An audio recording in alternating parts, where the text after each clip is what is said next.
Apa yang dilakukan oleh PDI Perjuangan adalah sikap tidak gentle, sikap tidak kesatria. Memang PDI Perjuangan ini konyol, lucu, dan lawak. Pak Jokowi ini dari mana? Partai apa? Toh baru dipecat aja 2024. Kejadian harmonisasi pajak 2021. Halo Tribuners, program Tribusan Fokus kembali mempersamai Anda hari ini bersama dengan saya Nila Yarda, elit politik saling lempar bola Tribuners soal kenaikan tarif pajak pertambahan nilai atau PPN 12% yang akan dimulai pada 2025 mendatang. Kenaikan ini berawal dari Undang-Undang Harmonisasi Peraturan Perpajakan atau HPP yang disahkan di DPR. Gerindra menilai bahwa wacana kenaikan pajak 12% ini diinisiasi oleh PDI Perjuangan, namun PDIP tampak vokal dan juga mengkritik kenaikan PPN 12% yang diumumkan oleh pemerintah. Sikap PDIP ini dinilai kontra dan membuat PDIP dinilai sengaja lempar batu sembunyi tangan. Lantas bagaimana melihat saling serang elit politik atas kenaikan PPN 12% ini? Saya akan membahasnya, sudah tersambung melalui hubungan Zoom bersama dengan saya dalam Tribun Fokus hari ini, Tribuners. Pengamat politik dari Citra Institute ada Bang Efriza. Bang Efriza, selamat sore. Terima kasih banyak sudah bergabung. Ya, selamat sore Mbak Nila dan selamat sore untuk Tribun News, Tribun on Focus. Terima kasih atas undangannya. Ya, terima kasih juga menyempatkan waktunya Bang Efriza hari ini berdiskusi bersama dengan saya. Saya mau langsung saja melihat setelah adanya pengumuman 12% kenaikan PN di tahun depan begitu ya Bang ya. Ini kan ada saling lempar bola elit-elit politik atas kenaikan pajak ini. Melihatnya seperti apa Bang? Iya, kalau melihat apa yang terjadi saat ini dan apa yang bisa kita petik adalah ini dua hal yang bisa dikatakan menyangkut dua presiden sekaligus. Yang satu adalah mantan presiden, yaitu Pak Jokowi. Yang satu adalah presiden saat ini, Pak Prabowo. Dan berikutnya juga menyangkut dua partai politik, yaitu PDI Perjuangan yang sebagai pengusung, sebagai partainya Pak Jokowi. Dan yang kedua adalah Partai Gerindra sebagai partai dari Pak Prabowo. Dan ini kedua-duanya menjelaskan, yang pertama adalah ini narasi yang digaungkan oleh PDI Perjuangan pada dasarnya adalah jelas. Wajar kalau dianggap salah, wajar kalau dianggap lempar batu sembunyi tangan. Karena presidennya itu adalah Pak Jokowi. Kemudian ketuanya saat itu adalah dari PDI Perjuangan. Dan tentu partai yang sangat vokal waktu itu 2021 adalah PDI Perjuangan karena mengawal kebijakan presiden. PDI Perjuangan baru bermusuhan atau bersitegang dengan Pak Jokowi di 2024. Hmm. Artinya memang kesalahan pertama yang harus digarisbawahi adalah tidak mau bertanggung jawabnya PDI Perjuangan terhadap kesalahan yang dilakukan oleh PDI Perjuangan maupun kesalahan yang juga dilakukan oleh Presiden saat itu Pak Jokowi. Yang kedua, kesalahan ini juga tidak bisa serta-merta disalahkan oleh PDI Perjuangan.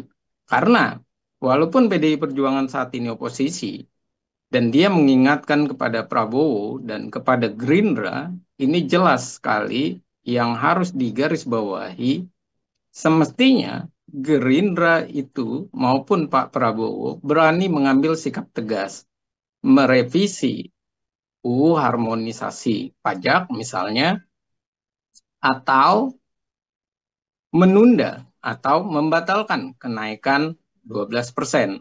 Karena negara lain pun juga ada yang mengalami hal tersebut dan memilih untuk menurunkan pajak. Kenapa?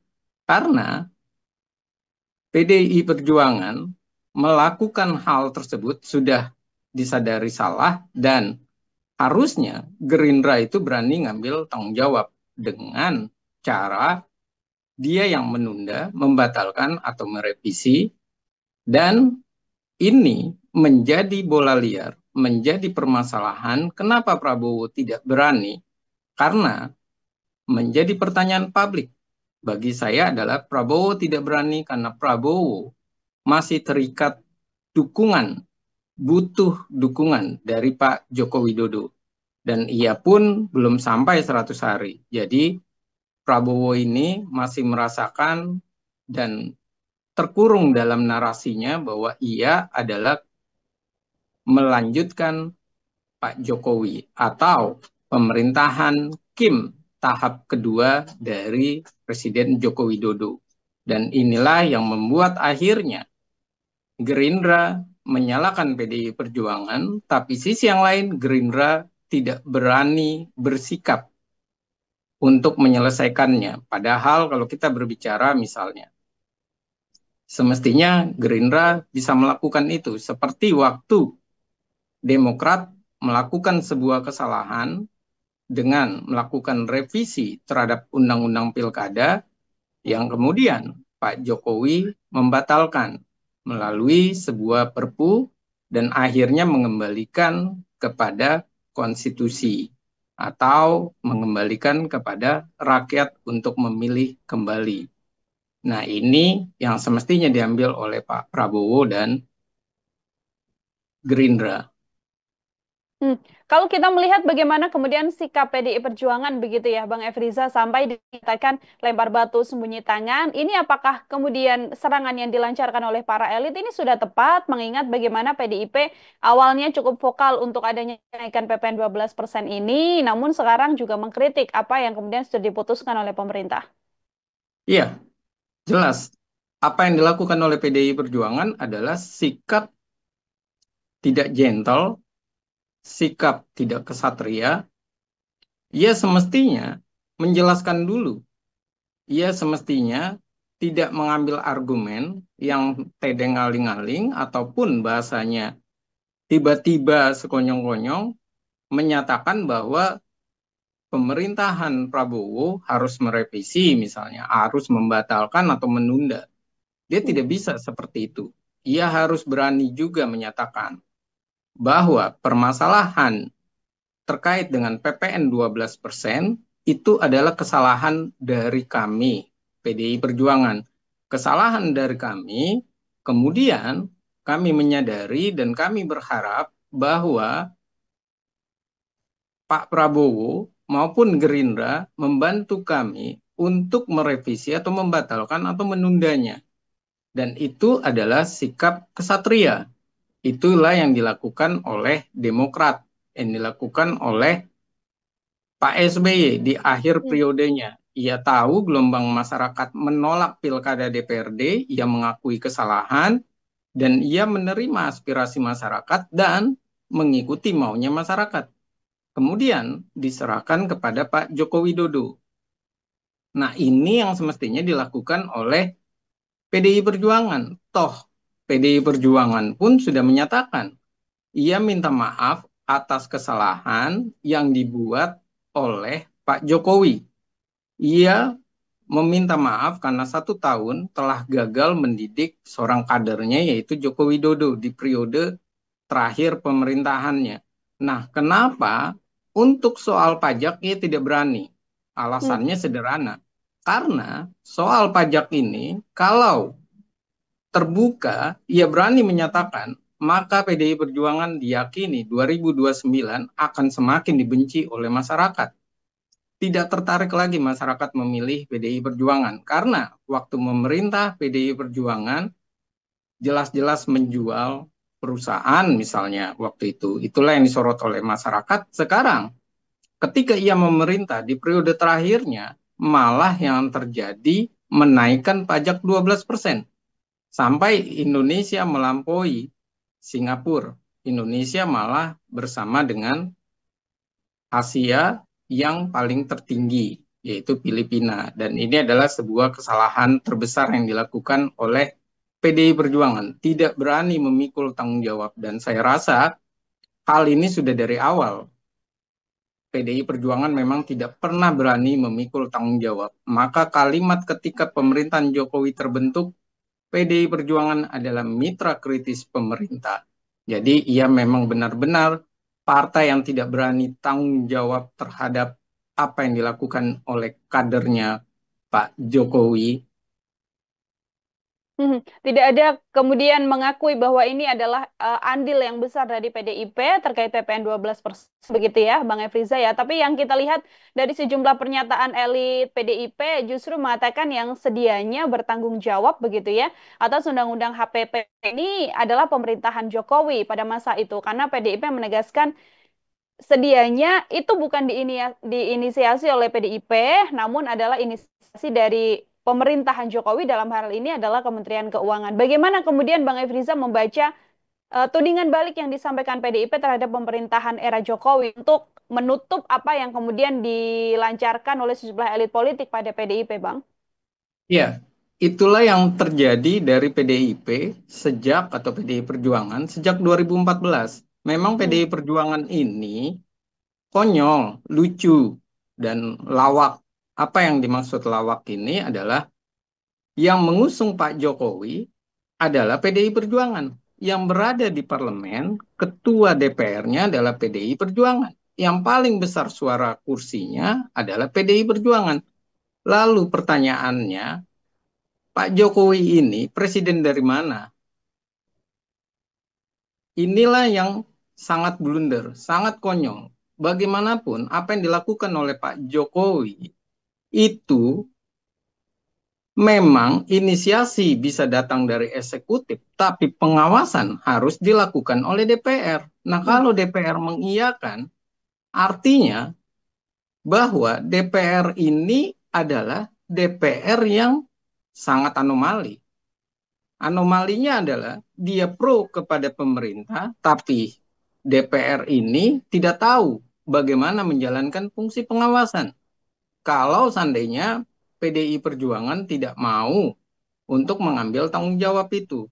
Nah, pertanyaan berikutnya adalah, mengapa PDI Perjuangan berani menyatakan bahwa ia minta maaf karena kesalahan dari Pak Jokowi sebagai kader, tapi ia tidak berani meminta maaf kepada publik Hmm. karena ini menjadi sebuah blunder. Sekali lagi, kalau kepada Pak Jokowi secara pribadi, konstitusi, otomatis PDI Perjuangan itu merasa kesalahan itu perilaku Pak Jokowi melanggar konstitusi adalah negatif kepada Pak Jokowi. Sedangkan PPN ini adalah negatif terhadap organisasi PDI Perjuangan sendiri. Karena mereka khawatir sentimen negatif publik, akhirnya lagi-lagi yang dilempar adalah Pak Joko Widodo. Tapi kalau kita melihat kembali bahwa pemerintahan ini memang pemerintahan yang PDI Perjuangan tidak mau mendukung Pak Jokowi, tapi selalu berada untuk hal-hal baik. Jika hal itu baik, ia langsung mengambil peran bahwa ini adalah sumbangsi dari PDI Perjuangan. Tapi jika buruk, ia tidak berani. Lalu pertanyaannya adalah, Pak Jokowi ini dari mana? Partai apa? Toh baru dipecat aja 2024. Kejadian harmonisasi pajak 2021. Dan ini sebuah kekonyolan yang sangat lucu dilakukan oleh PDI Perjuangan sebagai partai penguasa, partai pengusung Pak Joko Widodo, partai yang mengaku bahwa ia sudah berhasil memenangkan pemerintahan, tapi giliran urusan publik, urusan bermasalah di publik tidak bertanggung jawab terhadap hal tersebut. Dan saya rasa ini bukan sekedar lempar batu sembunyi tangan, tapi ini adalah narasi pembodohan kepada publik. Hmm. Publik seolah-olah Pak Presiden Joko Widodo ini adalah perseorangan. Padahal Pilpres tidak mengenal perseorangan. Dan juga Pak Jokowi ini bukan seperti Anies Baswedan yang merupakan perorangan atau non partai. Sementara jelas-jelas Pak Jokowi itu kadernya PDI Perjuangan. Bahkan narasi yang konyol adalah PDI Perjuangan begitu takut Kongres kalau Pak Jokowi datang karena kartunya belum dikembalikan. Tapi soal pajak, ia merasa tidak bertanggung jawab. Dan pertanyaannya adalah, di mana letaknya? Di mana posisi partai penguasanya? Di mana posisi partai yang mengusung Pak Jokowi? Lalu, untuk apa membodohi masyarakat dengan hal tersebut? Karena bagaimanapun, tetap masyarakat juga tahu PDI Perjuangan mendapatkan efek elektoral karena Pak Jokowi. Mhm. Bang Efriza, ini tidak hanya Partai Gerindra saja begitu ya, yang kemudian vokal mengkritik PDIP lantaran PDIP lah ketua panjanya, kemudian PDIP yang dianggap menginisiasi adanya undang-undang harmonisasi pajak ini sampai terbitlah PPN 12%. Tapi sejumlah elit partai politik yang juga berada di koalisi Prabowo Gibran ini juga kemudian mengkritik sikap dari PDIP yang juga mengkritisi PPN 12% ini. Apakah dengan sikap PDIP dan benturan-benturan yang terjadi antara koalisi Prabowo, partai politiknya, dengan PDIP akan mempertegas bahwa selama 5 tahun masa pemerintahan Prabowo Gibran ini, PDIP sudah confirm bahwa nanti akan berada di barisan oposisi, Bang Efriza?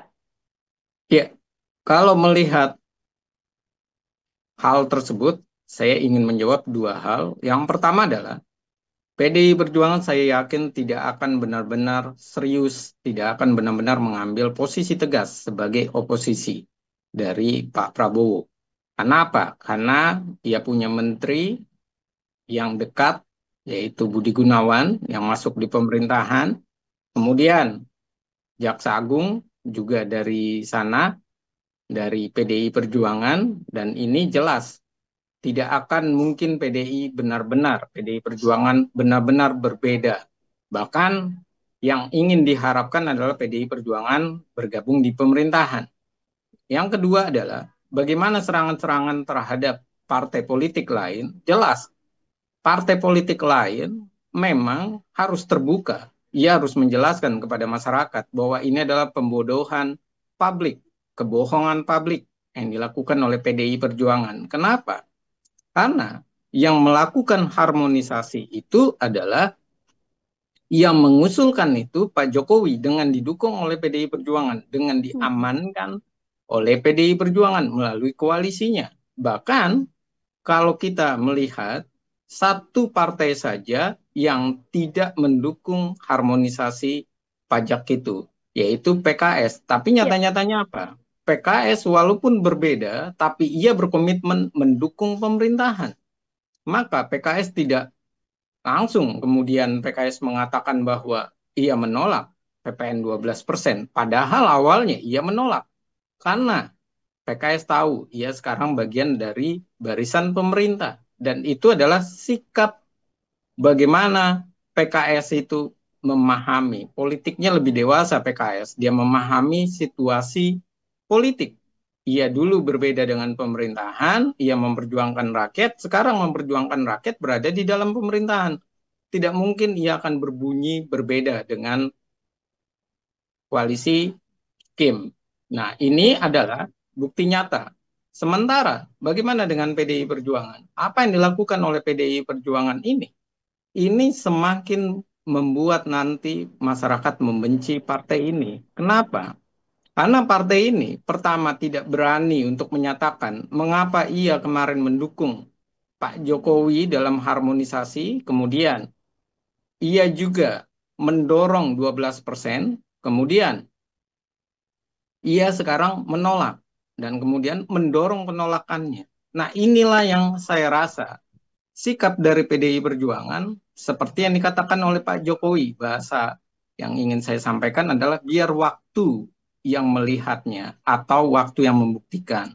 Ternyata yang membuktikan waktunya adalah PDI Perjuangan, partai yang tidak berani untuk bertanggung jawab terhadap apa yang menjadi hal yang didorong oleh mereka, yang menjadi prioritas mereka waktu itu, yang menjadi dukungan mereka waktu itu, dan tiba-tiba mereka mengabaikan itu dan menyerahkan kepada Prabowo. Saya rasa lebih baik PDI Perjuangan menyatakan memang kami yang membuat kesalahan tersebut.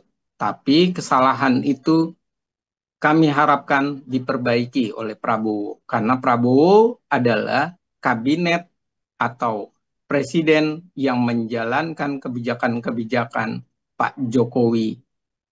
Nah, ini lebih baik narasinya. Terakhir dari saya, Bang Efriza, ini kan sudah diumumkan oleh pemerintah setelah ada Undang-Undang Harmonisasi Pajak begitu ya. Kemudian di tahun 2025 mendatang, ini sudah berlaku PPN 12%. Masih memungkinkah apabila memang pajak 12% ini dikaji ulang, lalu bagaimana kemudian polemik yang terjadi buntut PPN 12%, tidak hanya dari sejumlah elit politik saja, namun juga dari masyarakat juga muncul bagaimana kemudian harus adanya pengkajian ulang terkait PPN 12% ini. Bagaimana menurut Bang Efriza jalan tengah yang kemudian paling ideal yang harus diambil oleh pemerintahan Prabowo Gibran terkait pajak ini, Bang? Iya, saya rasa yang terbaik adalah menundanya. Itu pilihan yang terbaik. Menunda sekaligus nantinya membatalkan kenaikan pajak PPN. Kenapa? Karena terus terang kenaikan pajak PPN ini bukan hanya menyusahkan masyarakat dan tidak menyasar kepada kepentingan atau menyasar untuk memberatkan orang-orang kaya saja. Ternyata malah yang terbebani adalah masyarakat. Khususnya adalah soal bagaimana tempat makan, bagaimana persoalan dari UMKM ataupun persoalan-persoalan masyarakat yang makan di luar atau dine in. Karena yang terjadi adalah harganya itu luar biasa, 13 sampai 14 ribu. Bahkan tidak menutup kemungkinan ke depannya bunga bank juga akan menyusut. Karena yang terjadi memang beberapa hal sudah ditemukan fakta-fakta situasinya. Bahkan kita harus berpikir ulang. Indonesia itu baru mau bangkit, bukan sudah bangkit dari COVID. Jangan sampai ini menjadi sebuah hal yang membuat masyarakat semakin tertekan. Sisi yang lain adalah saya rasa bukan mencari bantuan sosial nantinya, BLT atau jaring pengaman supaya masyarakat tidak kolaps, supaya pengusaha bisa tidak kolaps, bukan itu yang perlu dilakukan. Tapi memang harus ditunda, bahkan kalau perlu dibatalkan. Kenapa? Karena jelas-jelas seluruh elemen masyarakat sudah menyatakan keberatan. Pendapatan masyarakat tidak naik. Itu yang pertama. Yang kedua, keberatannya adalah ternyata PPN 12% ini di seluruh sektor komoditi tidak pilih-pilih seperti Hmm. apa yang dikatakan oleh pemerintah. Yang ketiga adalah hal ini adalah bukti keseriusan. Prabowo itu paling mudah untuk membatalkan hal tersebut.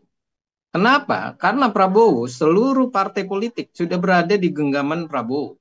Yang oposisi pun menyatakan untuk mengiyakan, membatalkan, ataupun menunda. Bahkan kalau saya bilang, sudah waktunya jangan sampai nanti hadiah tahun baru kita adalah kenaikan pajak.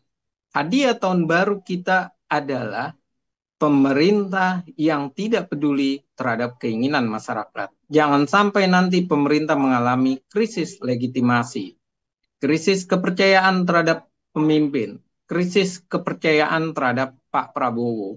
Karena Pak Prabowo dipercaya ia berani bersikap, ia berani mengambil keputusan, dan ia dicintai oleh masyarakat, didukung sebanyak 82% percaya bahwa ia bisa mensejahterakan masyarakat. Jadi sudah waktunya Natal dan Tahun Baru ini Prabowo memberikan hadiah untuk masyarakat Indonesia dan membuktikan kepada dunia bahwa Indonesia bukanlah negara yang pendapatannya terendah atau yang rendah, tapi pajaknya yang tinggi. Bukan pula ada narasi yang menyatakan bahwa makan bergizi gratis adalah benar-benar uang dari rakyat dibebani kepada rakyat, padahal pemerintah tidak punya solusi, kecuali solusi yang bisa dikatakan dalam tanda kutip hanya sementara, yaitu bansos BLT yang paling lama 3 bulan, 6 bulan.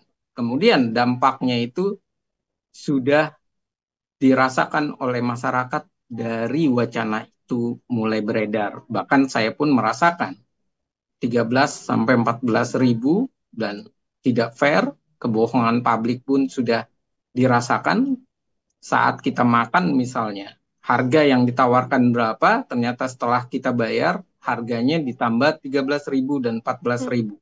Artinya, jangan sampai nanti pengusaha mengakali kesejahteraan mereka, mengakali pajak diberikan kepada masyarakat, dan nantinya masyarakat yang mulai jenuh kepada Pak Prabowo.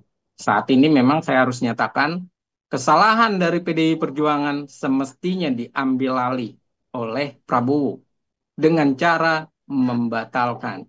Kalau tidak membatalkan, menunda. Karena bagaimanapun Prabowo harus menunjukkan ia siap sebelum nanti ia mendapatkan serangan kembali.